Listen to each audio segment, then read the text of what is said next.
La vez pasada, bueno, la cuestión es que la vez pasada me puse a buscar, que el hermano Bill me había enviado encontró el libro de Yashar en hebreo, y la vez pasada estábamos buscando algo pero no lo encontraba en el capítulo que decía, estábamos en el capítulo 16, pero en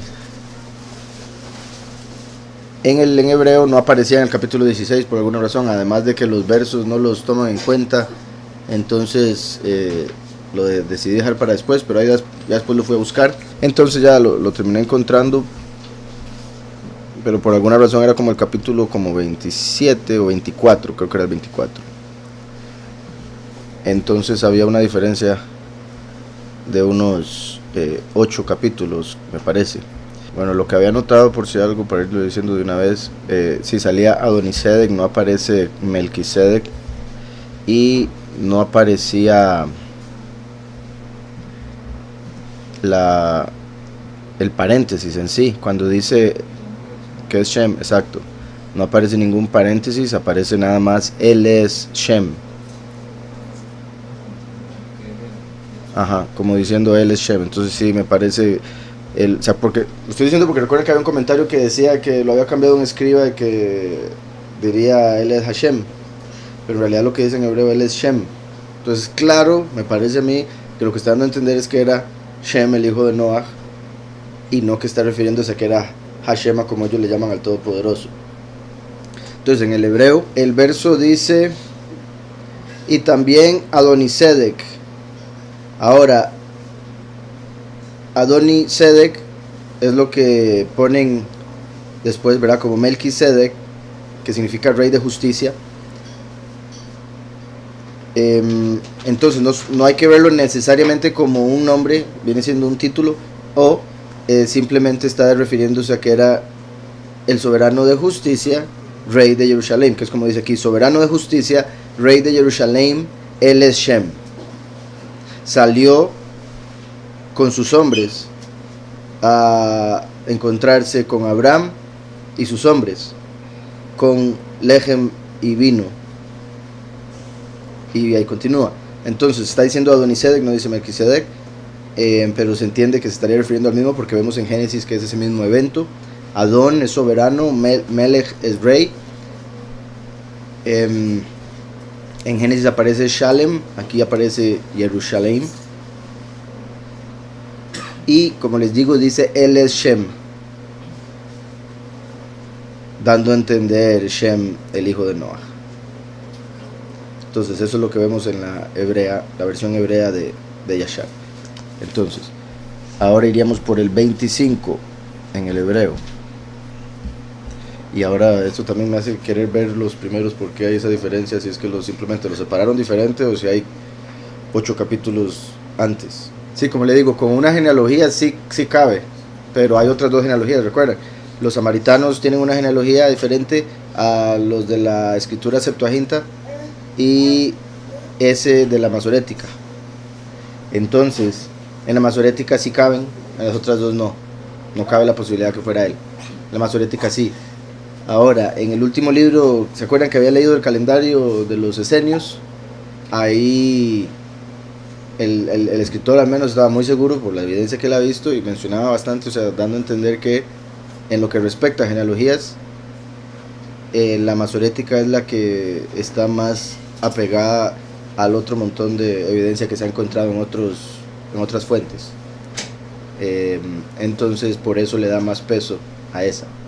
Y por eso ahora es que también a esto que me estoy leyendo aquí. Sí, Pablo no dijo, eso es algo clave, pero podría ser también, ¿verdad? Eso es algo que yo siempre he dicho. Pablo no lo dijo y me parece que él lo hubiese revelado siendo él discípulo de Gamaliel. Pero también es posible que él, dando por un hecho que eso se entendía, simplemente lo que hizo fue revelar el misterio, el por qué estaba escrito de la manera que estaba escrito. Que no se dice, en Génesis no dice él era Shem, entonces eso queda uno con la incógnita. Entonces Pablo nos dice es un misterio porque representa al Eterno. Bueno, me dice Melquisedec no es un nombre, es un título, eso fue lo que mencioné ahora. Después dice sería Melech Sadik, rey de justicia. No, Melech Sadik sería rey justo. Ahora Melquisedec sería mi rey es justicia. Ahora, Melech Sedeká sería rey de justicia. Por si algo. Después dice, ese título lo tuvieron otros Sadikim. Sí, también me lo puso Sadikim, es justos. Y como les he dicho, ese se ve como el título que tuvieron los que eran reyes del mundo entero puestos por Yahweh. Entonces estuvo Adán, Enoch, Noach y algunos cuantos más. Pero cuando llegó Abraham, de hecho en este mismo evento, cuando Abraham llega con Leví en sus lomos, es como que se está pasando eventualmente al sacerdocio levita, porque después viene Abraham con Leví y se le da el sacerdocio terrenal, que es el levita. Cuando viene Yahushua, reanuda el de Melquisedec, que habría cerrado con Shem, de ser así, ¿verdad? Lo que estamos viendo. Se podría decir que Abraham fue el que le siguió también, ¿verdad? Obviamente. Pero refiriéndome al sacerdocio como tal, Melquisedec, y después pasa a Leví. Entonces, ahora sí. Y en esos días, durante el año 95 de la vida de Abraham, los hijos de Kití hicieron guerra con los hijos de Tubal. Porque cuando Yahweh había esparcido los hijos de Adán de sobre la faz de la tierra, los hijos de Kití fueron y se incorporaron en el llano de Canopia. Y ellos se construyeron ciudades ahí y habitaron por el río Tibreu, ¿verdad? El Tíber. Y los hijos de Tubal habitaron en Tuscana, y sus límites alcanzaron al río Tibreu. Y los hijos de Tubal construyeron una ciudad en Tuscana, y ellos lo llamaron por su nombre, o llamaron su nombre Sabina. Tras el nombre de Sabina, el hijo de Tubal, su padre, ellos habitaron ahí hasta este día. Y sucedió en ese tiempo que los hijos de Kití hicieron guerra con los hijos de Tubal. Por si algo, Kití es lo que eventualmente sería Roma. Los hijos de Kití hicieron guerra con los hijos de Tubal. Y los hijos de Tubal fueron azotados ante los hijos de Kití. Y los hijos de Kití causaron 370 hombres que cayesen de los hijos de Tubal. Y en ese tiempo los hijos de Tubal juraron a los hijos de Kití. Tubal dice, juraron a los hijos de Kití diciendo: ustedes no se casarán con nosotros, y ningún hombre entregará su hija a ninguno de los hijos de Kití. Porque todas las hijas de Tubal eran en esos días bellas, porque ninguna mujer se encontraba entonces en la tierra entera tan bella como las hijas de Tubal. Y todos los que se deleitaban en la belleza de las mujeres iban a las hijas de Tubal y tomaban mujeres de ellas. Y los hijos de Adán, reyes y príncipes, quienes muchos se deleitaban en la belleza de las mujeres, tomaban mujeres en esos días de las hijas de Tubal. Y al final de 3 años, luego que los hijos de Tubal habían jurado a los de Kití no darles a ellos sus hijas como mujeres, como 20 hombres de los hijos de Kití fueron a tomar algunas de las hijas de Tubal, pero ellos no encontraron ninguna, porque los hijos de Tubal guardaron sus juramentos de no casarse con ellos, y ellos no querían romper sus juramentos. Y en los días de la cosecha, los hijos de Tubal fueron en sus campos para recoger su cosecha, cuando los jóvenes de Kití se reunieron y fueron a la ciudad de Sabina, y cada hombre tomó una muchacha joven de las hijas de Tubal, y vinieron a sus ciudades. Vean qué particular, en los días de la cosecha, recuerden que las mujeres representan congregaciones. Claramente las mujeres más bellas haría alusión a congregaciones las más apartadas, en lo que representa la belleza verdadera, ¿verdad? Y están estos hombres tomándolas, parece indicar de alguna manera por la fuerza, puesto que habían mantenido el juramento hasta este momento. Dice: y en los días de la cosecha los hijos de Tubal fueron a sus campos para recoger su cosecha. Y lo de la cosecha, ¿verdad? Puesto que eso se conecta con el fin de los tiempos, cuando se da la cosecha de los escogidos, los pocos y los muchos, como trigo y como uvas.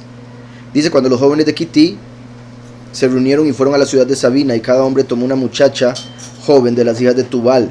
Qué curioso, Kití, que sería Roma, y como de Roma salieron el montón de las diferentes denominaciones erradas, porque no solo la católica, sino después salieron los protestantes, evangélicos, los adventistas, etcétera, etcétera, que es a lo que la escritura también se refiere como hijas de la gran ramera, porque salieron de ahí y tienen una doctrina que sigue errada por una u otra razón. Tristemente, ¿verdad? Se desvía de lo que dice la escritura. Y cada hombre tomó una muchacha joven de las hijas de Tubal, ellos vinieron a sus ciudades. Y los hijos de Tubal se enteraron de ello y fueron a hacerles guerra y no podían prevalecer sobre ellos porque la montaña estaba excesivamente alta. Y cuando ellos veían que ellos no podían prevalecer sobre ellos, volvieron a su tierra. Y a la revolución del año, que sería ya para la primavera, los hijos de Tubal fueron y emplearon aproximadamente 10,000 hombres de las ciudades que quedaban cerca de ellos, y ellos fueron a hacer guerra con los hijos de Quití. Y los hijos de Tubal fueron a guerra con los hijos de Quití para destruir su tierra y para angustiarles. Y en ese encuentro los hijos de Tubal prevalecieron sobre los hijos de Quití. Y los hijos de Quití, viendo que ellos estaban muy angustiados, levantaron los niños que ellos habían tenido por las hijas de Tubal. Vean eso. Vean qué falta de corazón. Viendo que ellos estaban muy angustiados, levantaron los niños que ellos habían tenido por las hijas de Tubal sobre el muro que había sido construido para que estuviesen ante los ojos de los hijos de Tubal. Y los hijos de Quití les dijeron a ellos: ¿han venido ustedes para hacer guerra contra tus propios hijos e hijas? ¿Y no hemos nosotros sido considerados tu carne y hueso desde entonces hasta ahora? Entonces vea cómo están utilizando a los niños. Vean esto cómo se parece. Hasta el momento no ha sucedido nada, pero vean cómo se parece a lo que habíamos leído hace poquito en Reyes, cuando el rey de Moab levantó a su hijo primogénito. Y recuerden, habíamos visto cómo también se puede interpretar como el hijo de Edom, pero tiene más lógica que en su propia ciudad estuviese su propio hijo, ¿verdad?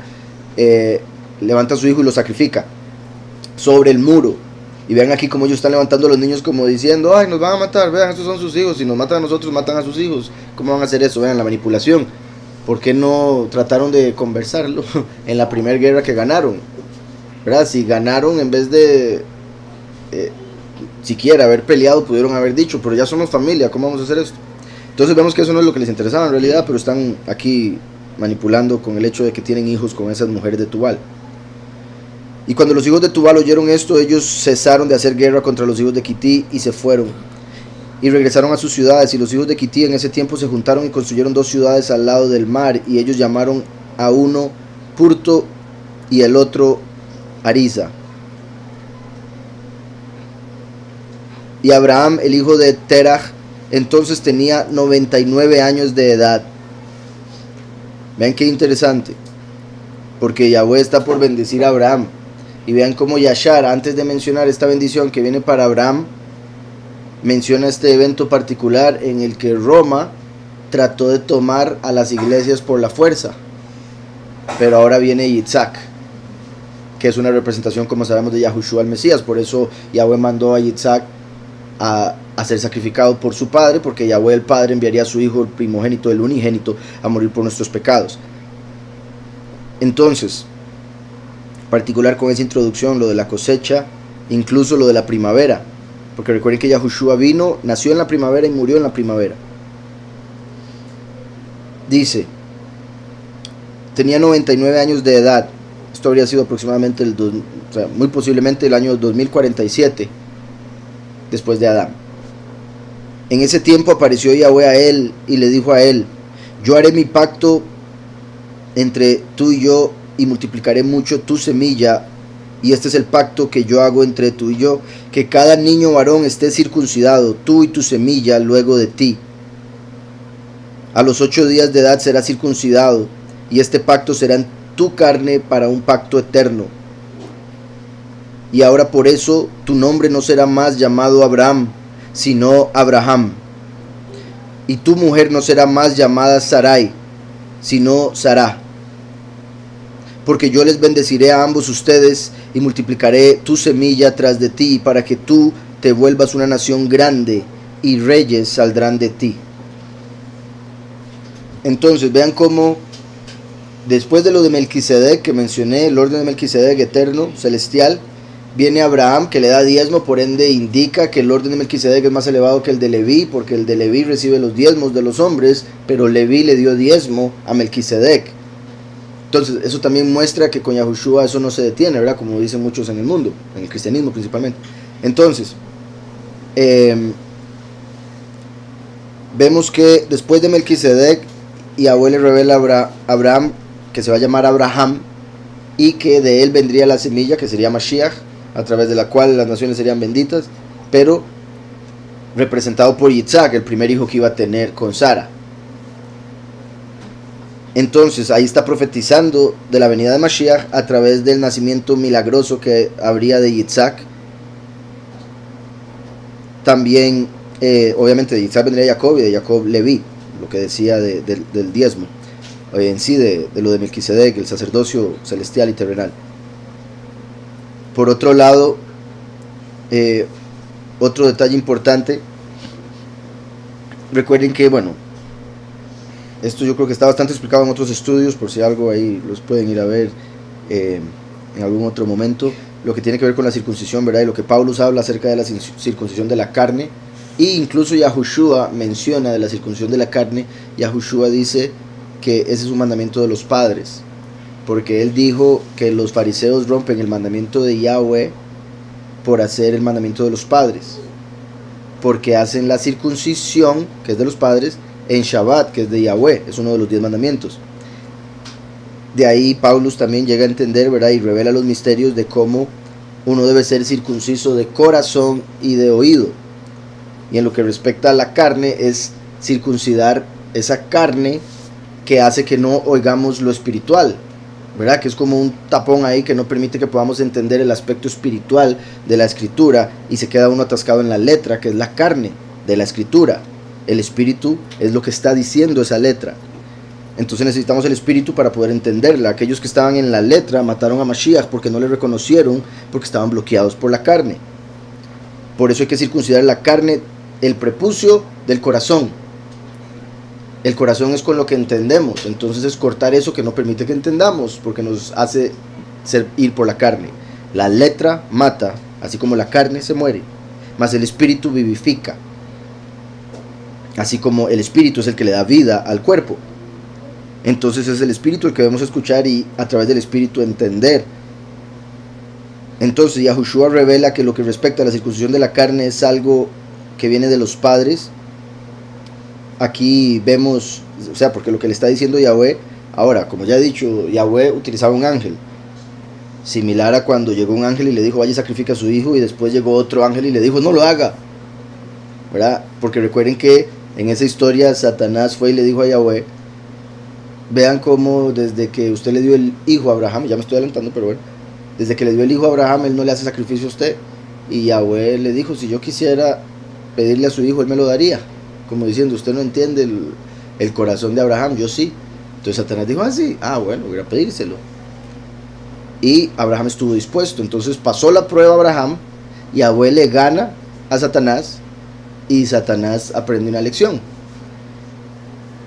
como un montón más que ha aprendido por tratar de acusar al pueblo de Yahweh, a los justos en sí.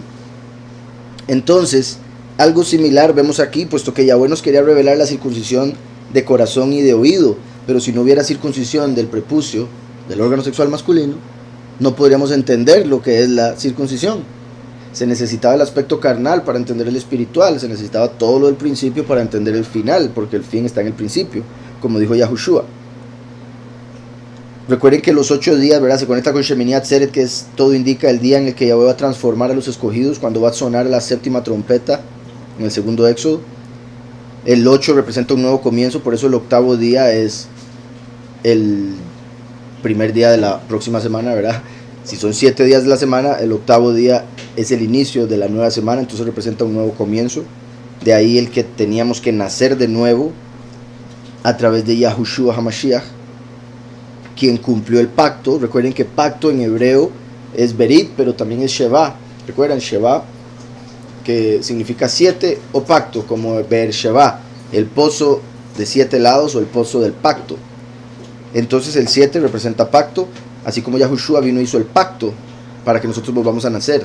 8, 7, 8, lo que le sigue. Así como también recuerden que Bikurim, el día de primeros frutos, que es cuando Yahushua se presenta, ya hemos hablado, o ante Yahweh o ante Tomás para que lo revise, puesto que él no tenía fe para creer que había resucitado. como primeros frutos, vuelvo y repito, de entre los muertos, ese era un octavo día. Entonces vemos varias conexiones con eso. De hecho, parte de lo que estaba pensando, dándole vueltas a lo de primeros frutos, recuerden que primeros frutos no se celebró en el desierto, porque era hasta que se entrara a la tierra prometida y se les diese ahí frutos al pueblo. Por otro lado, eso para decir un montón de cosas acerca del 8, el octavo día, lo que representa la circuncisión, que es un pacto en tu carne como pacto eterno. Ahora, recuerden que la palabra que aparece ahí como eterno en hebreo sería olam. De hecho, esto me lo preguntaron en un desprograma, uno de estos pasados, no sé si, no me acuerdo. Bueno, en un desprograma me preguntaron por esta palabra olam. Como les he dicho en otros momentos, viene del verbo alam, también o la palabra elem, que es oculto, secreto, o ocultar en verbo, ¿verdad? Entonces se refiere a un tiempo oculto, como la eternidad está oculta para esta realidad en la que estamos en el tiempo. Pero aquí no necesariamente se refiere a eterno como nosotros entendemos eternidad, sin final. Al decir aquí olam, y ahora nosotros entender que la circuncisión del corazón y del oído es la que cuenta, como explica Paulus, después de Yahushua, que es el que tomó la Torah y la cumplió, incluso haciéndose la circuncisión de la carne el octavo día. Entonces él la cumple, por decirlo así. Nosotros al creer en él somos su cuerpo y su cuerpo fue circuncidado. Entonces hasta esa circuncisión se nos cuenta porque él cumplió la Torah por nosotros. ¿Sí me explico? Entonces, al decir aquí por un pacto olam, se puede entender como un pacto que durará un tiempo desconocido para Abraham, pero que bendito Yahweh sería conocido por nosotros, que venimos mucho después incluso de Mashiach. ¿Sí me explico? Porque al venir el Mesías con el orden de Melquisedec, porque también vean este otro punto, ¿cuándo se da la circuncisión de la carne? Después de Melquisedec. Conoce Melquisedec y otro día circuncisión de la carne, pacto levita. Melquisedec no habla de circuncisión y es el pacto celestial, haciendo alusión al pacto eterno o renovado de Yahushua. ¿Sí me explico? Entonces vean, hay otro punto en contra de la circuncisión de la carne, vean qué particular.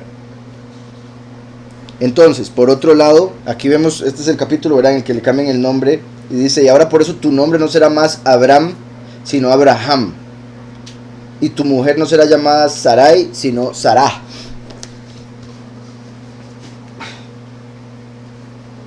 Aquí tenemos a Abraham, tiene el valor numérico 243. Abraham significa padre exaltado.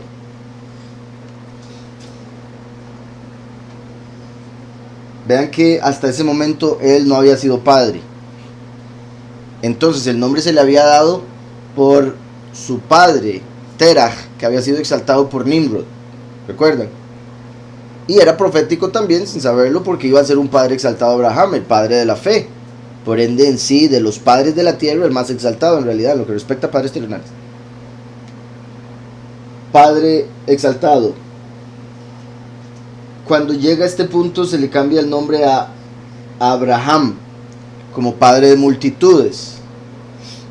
Cuando se le da la promesa de que tendría un hijo, pero como se le dice, multiplicaré tu semilla, una semilla. En lo físico o en lo de ese momento haciendo alusión a Yitzhak, pero en lo espiritual, como habla Paulus, esa semilla es Yahushua, la simiente que Yahweh enviaría a este mundo, que moriría, germinaría para poder dar mucho fruto. Multiplicaré tu semilla tras de ti para que tú te volvieras una nación grande, pero estos padres de multitudes, y a través de Abraham serían benditas todas las naciones. Entonces una cosa sería que todas las naciones serían benditas a través de Abraham, porque de Abraham vendría Yahushua el Mesías, pero en Yahushua, que es la semilla, se multiplicaría la verdadera descendencia, que serían los escogidos que aceptan a Yahushua como semilla. ¿Sí me estoy explicando? Ahora bien, vean cómo aquí se le está diciendo a Abraham: voy a cambiar tu nombre a Abraham. Y con cambiar este nombre a Abraham, su nombre pasa de ser 243 a ser 248, que es el valor numérico o el número de mandamientos positivos que hay en la Torah. La Torah tiene 613 mandamientos, 248 positivos amarás a tu prójimo, etcétera, etcétera. Y 365 negativos o prohibiciones. No matarás, no robarás. ¿Está claro? Entonces esto indica que Abraham a esta edad, vean que tenía 99, está por cumplir 100. El 100 representa perfección celestial, representa la entrada al cielo. Entonces cuando llega a esta edad, Yahweh lo perfecciona, porque con la representación de la circuncisión en su carne, se está dando la representación de que él tiene su corazón y su oído circuncidado. Y por eso logró completar a esta edad los 248 mandamientos positivos. Entonces aquí indica que Abraham llegó a perfeccionar los 248 mandamientos positivos de la Torá a los 99, pasando a los 100, cuando recibe el nombre que representa eso. Sí, ya la perfección, ¿verdad? Y se le da la letra Hei, que representa el espíritu, la Ruach, recuerdan, revelación. Porque se le está revelando que va a tener un hijo, y porque se le está revelando que él tiene la Ruach. Entonces es como haberle dado la Ruach HaKodesh, el espíritu apartado. Así como a Sarai, que esto vendría siendo princesa, se le quita la Yud y se le da una Hei, para dar a entender que también recibió la Ruach, no solo Abraham, sino también Sarai. Ambos recibieron el espíritu, revelación de que recibirían un hijo, y se convierte en Sará, que viene siendo nobleza, la nobleza que necesita toda princesa, ¿verdad? La nobleza misma, realeza se podría decir también. Y por ende ella representa la Ruach HaKodesh misma, que reciben los escogidos a través de Yahushua, representado por Yitzhak, el hijo que se le acaba de prometer aquí a Abraham. Y qué curioso, porque aquí en esta palabra se puede ver el primero, ¿verdad? Que es la primera letra Aleph, la primera letra Aleph Bet. El primero, Bar, que es en arameo hijo. El primero es el hijo de ellos, Hem. Yahushua el primero es el hijo de Abraham y Sara, que fue profetizado aquí en esta palabra. Y ahí los valores numéricos: Sarai 510, Sarah 505. Ok, hay una historia de que cuando Yahweh le quitó esta letra a Sarai, entonces la letra fue a quejarse con Yahweh. Ay, padre, como es la mano, la Yud. Entonces dice: ay, ¿por qué me quitó? ¿Por qué me has quitado el nombre de esa mujer tan apartada? Entonces Yahweh le dijo: espérese tranquilito para que vea, porque te quité del final, por si algo, ¿verdad? Para los nuevos del hebreo, lee de derecha a izquierda.